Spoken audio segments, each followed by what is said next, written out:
Nagaaf jaalalli ardii jirtan maratti sinaa qaqqabu daawwattoota keenya odeessa wayitawaa yeroo kanaaf siniif qindeeffannee qabannee dhiyaanneerra hamma xumura qophii keenyaatti nu wajjin tura. Yeroo jalqabaaf gara chaanaalii keenyaatti kan dabalamtan subscribe gochuun mallattoo beelii sana fuulduratti sinii dhufu ala tokko gadi tuquun ol kan jetturraa kaadha like share commentis godha. Yeroo kana gootanii kaasee yeroo hundumaa oduuwwan haaraan wayita gadhiifaman dafanii isin qaqqabu. Kallattiin gara oduu keenyaatti wal wajjin dabarru. Israel has completed what it calls a retaliatory attack on Iran. The Israeli military says that they have concluded the mission.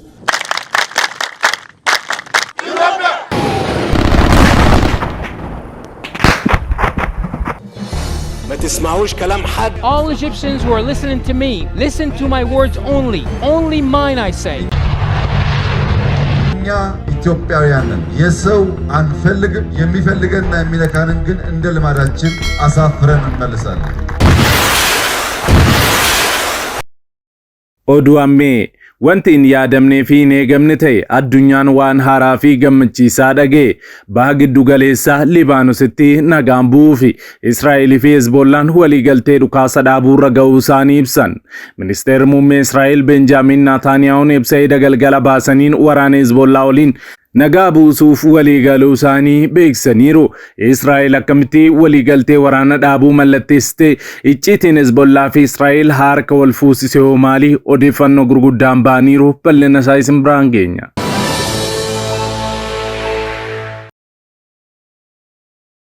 Viidiyoo kana like gochuudhaan jalqabaa. Yeroon saa galgala ture waliigalteen waraana dhaabuu baha giddu galeessaatti mallattaa'uuf akka jiru kan ibsame. Ministeerri muummee Israa'eel Benjaamin Naataaniyahuun akka jedhanitti Israa'eel lola Libaanos keessatti Hezbollaa waliin taasiftu xumuruudhaaf dhukaasa dhaabuutti waliigalteetti. Kaabineen Israa'eel ammoo waliigaltee dhukaasa dhaabuu kana gamaggamuudhaaf jira. Naataaniyahuun waliigaltee dhukaasa dhaabuu waraana Libaanos keessatti Hezbollaa waliin xumuramuuf kaabinee Israa'eel akka raggaasisoo akka dhiyeessan dubbatan. Waliigaltee kana keessatti Hezbollaan deebisee kan hidhatu yoo ta'e waliigalticha kan cabsu waan ta'eef yoo akkas godhe ammoo Israa'eel deebii cimaa ni fudhatti jedha. Itti dabaluudhaan Hezbollaan yoo waliigalticha cabsee Israa'eel haleellaa raawwattis jedha. Ganaan Israa'eel kun akka jedhutti namoonni tokko tokkos dhukaasa dhaabuun mallatteessuun Israa'eel yoo barbaachise gara Libaanositti deebi'uu akka hin dandeenye akeekkachiisan. Dhumarrattis Naataaniyahuun waliigaltee hojiirra oolchuun ni danda'ama ni raawwachiifnas jechuudhaan xumuran. Murtii kana utuu raawwatiin dura ministeerri muummee Israa'eel Benjaamin Naataaniyahuun jiraattota kaaba Israa'eel waliin haasawaa gochuu jalqabaniin ciminaa fi damdamannaa isaaniitiin akka boonan dubbatanii turan. Akkasumas galanni mootummaa raayyaa ittisaa Israa'eliif kan injifannoo guddaa galmeessaniif ta'u jedhan. Addunyaa guutuun ajaa'ibsiifatee jirti jechuudhaan itti dabaluudhaan tarkaanfii raayyaa ishees humna Israa'eel guutuu baha giddu galeessaa keessatti qabdu kan calaqqisiisuudha jedhan. Naataaniyahuun itti fufuudhaan hanga jiraattonni kaaba Israa'eel nagaadhaan gara qe'ee isaaniitti deebi'anitti waraanni kun hin dhaabbatu jedhanii turan. Ministeerri dhimma alaa Ameerikaa Antooniyoo Biliinken haasaa walgahii G7 irratti taasisaniin waliigalteen dhukaasa dhaabuu Israa'eel fi Hezbollaa gidduutti sadarkaa milkaa'utti dhiyaachuu himaniiru. Kun tattaaffii dippiloomaasii cimaa Ameerikaa fi michoota ishee akkasuma Faransaay fa'aa ji'oota baay'eedhaaf Israa'eel fi Libaanos waliin ta'uudhaan kan hojjetamaa turedhas jedhaniiru. Itti dabaluunis xumurarra yoo geenye yeroo dhiyootti akka jijjiirama olaanaa taasifnu abdiin qabas jedhan. Garaagarummaan sun lubbuu fi jireenya lammiilee Libaanos baraaruu Israa'eloonni gara kaaba qe'ee isaaniitti akka deebi'anii fi lammiileen Libaanosiis gara mana isaanii kibbaatti akka deebi'aniif haala uumuu akka ta'e dubbataniiru. Biliinken itti dabaluudhaan qaxanicha keessatti muddama mul'atu hir'isuu keessatti kun wallabdee Gaazaa keessatti xumuruuf gargaaruu danda'as jedhaniiru. Sababiin isaas Hamaas addawwan gara biroo irratti waraanni banamuu lakkaa'uu akka hin dandeenye ni beeka jedhan. Biliinken haasaa walgahii garee G7 Xaaliyaanitti taa'ame irratti akka dubbatanitti dhimmi guyyaa guyyaan nuti argaa jirru rokkeetotaa fi misaayiloonni kallattii lamaan dhukaafaman dhukaasa dhaabuun hammam ariifachiisaa akka ta'e kan hubachiisudha jedhan. Itti dabaluun Ameerikaan baagiddu galeessaa keessatti kaayyoo mataa ishee akka qabdu guyyaa jalqabaa irraa kaaftee ifa ta'uu dubbataniiru. Tokko taateen onkoloolessa 7 Israa'el irratti raawwatame sun lammataa akka hin mudanne tattaaffii taasiftu deeggaruudhaaf waan dandeenyu hundaa akka goonu mirkaneessuudha jedhan Bilinken. Lammaffaan ammoo wallabdeen kun gara addawwan haaraatti akka hin babal'anne waan hunda gochuudhas jedhan. Itti dabaluudhaanis qormaatawwan hedduu fi yeroo hedduun kun salphaatti gara waraana naannootti guddachuu danda'us qabatamaan sana gochuu irratti milkaa'inni guddaan argameeras jedhan. Sadaffaan namoota dhukaasa qaxxaamuraa sukkanneessaa kana gidduutti danqaman gargaaruuf waan hundaa gochuudhas jedhan.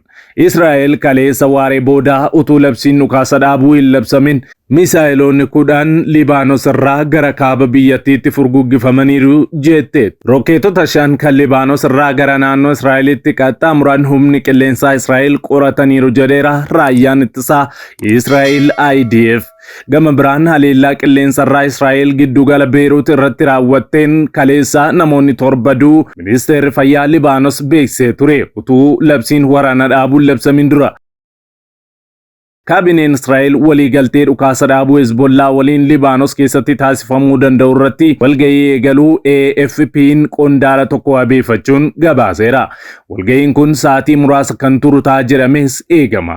Ministeerri dhimma alaa Libaanos kanaan dura waliigalteen dhukaasa dhaabuu galgala kanatti akka milkaa'uu danda'u abdiin qaba jechuudhaan kaleessa ibsanii turan. Miidiyaaleen Israa'elis galgala kana ibsi kennamuu mala jechuudhaan yaadachiisanii turan. Kun osoo deemaa jiru waraanni Israa'el haleellaa Beeruut irratti raawwateen daqiiqaa 2 keessatti qofa bakkawwan 20 rukuteera jedha ibsi ba'e kun akka addeessutti. Raayyaan ittisaa Israa'el akka jedhetti xiyyaaronni waraanaa 8 wiirtuu kutaa ittisa qilleensa Hezbollaa, wiirtuu basaasaa, wiirtuu ajajaa fi bakka kuusaa meeshaa waraanaa jedhame irratti haleellaa raawwataniiru. Caasaaleen faayinaansii Hezbollaa 7 rukutamuus ibsaniiru. Kaabineen Israa'el yaada guyyoota 60f dhukaasa dhaabuu biyyattiitti fi Hezbollaa gidduutti akka taasifamu dhiyaate ilaalchisuun sagalee kennuudhaaf jira. Yaada waliigaltee dhukaasa dhaabuu dhiyaate kana jalatti loltoonni Israa'el Libaanos keessaa ni ba'u.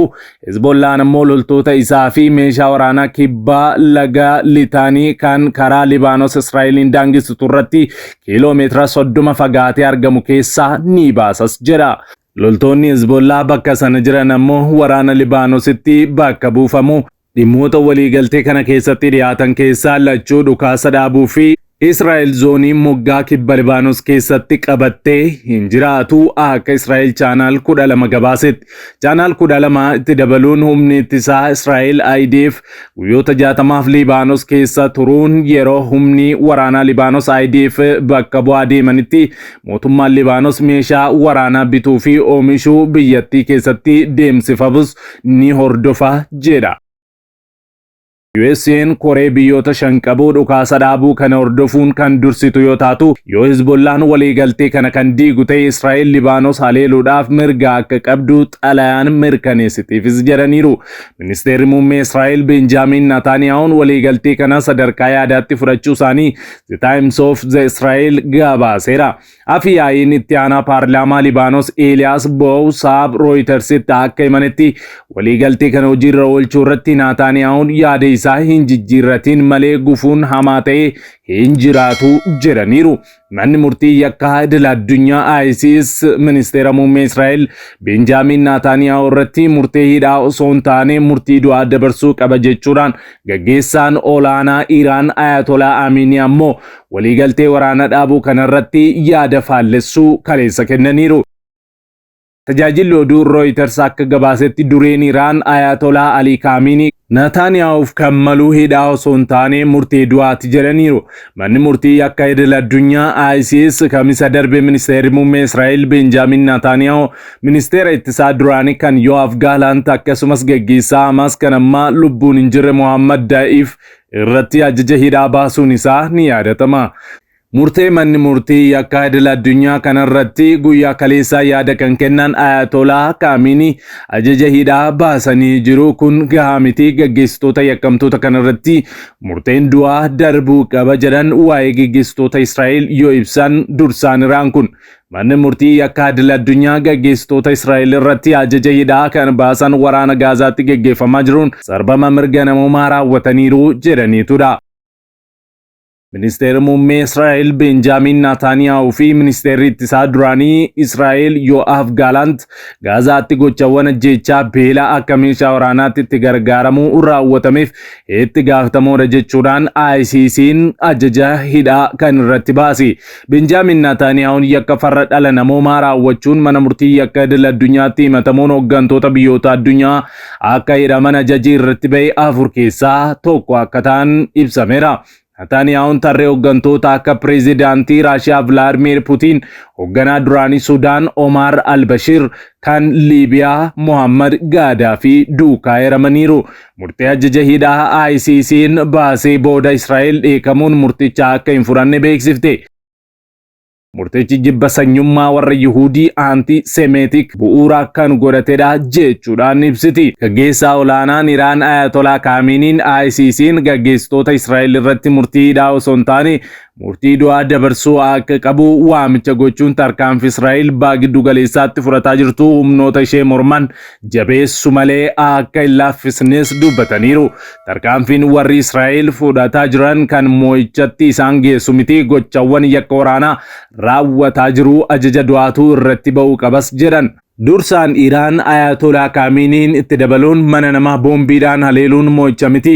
Warri gowwaan kun sababa mana jireenyaa namoota haleelaniif, waan hospitaalota haleelaniif, waan bakka namni itti walitti qabame haleelaniif, waan moo'icha argatan isaanitti fakkaata jechuun enumayyuu faallaa kanaatu ta'aa jira jedhaniiru.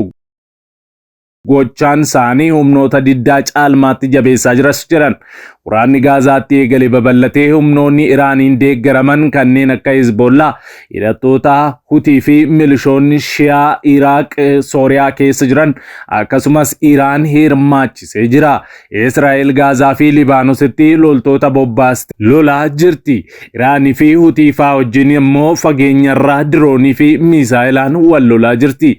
Haa ta'u malee guyyoota dhufaa jiran kana keessatti paarlaamaan Israa'el murtiin dabarsuu akkaan eegamaa jira. Sana booddee ji'oota 2 yookaan guyyoota 60 waraana dhaabuun ni adeemsifama. Hezbollaanis meeshaa waraanaasaa ni hiikkata, waraana Libaanositti ni dabalama jedhamaa jira. Kanaanis giddu galeessaa keessatti keessumaa Libaanos keessatti nagaan ni bu'a.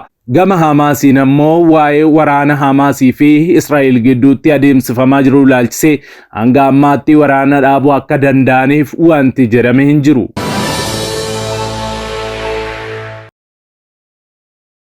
Egaan daawwattoota keenya qophiin yeroo kanaaf qabannee dhiyaanne kanneen hanga ammaatti daawwattanidha. Qophii keenya walakkaatti kan nutti dabalamtan chaanaalii keenya subscribe, like gochuu hin dagatina. Sa'aatotaan booda hanga walitti deebinutti nagaan tura.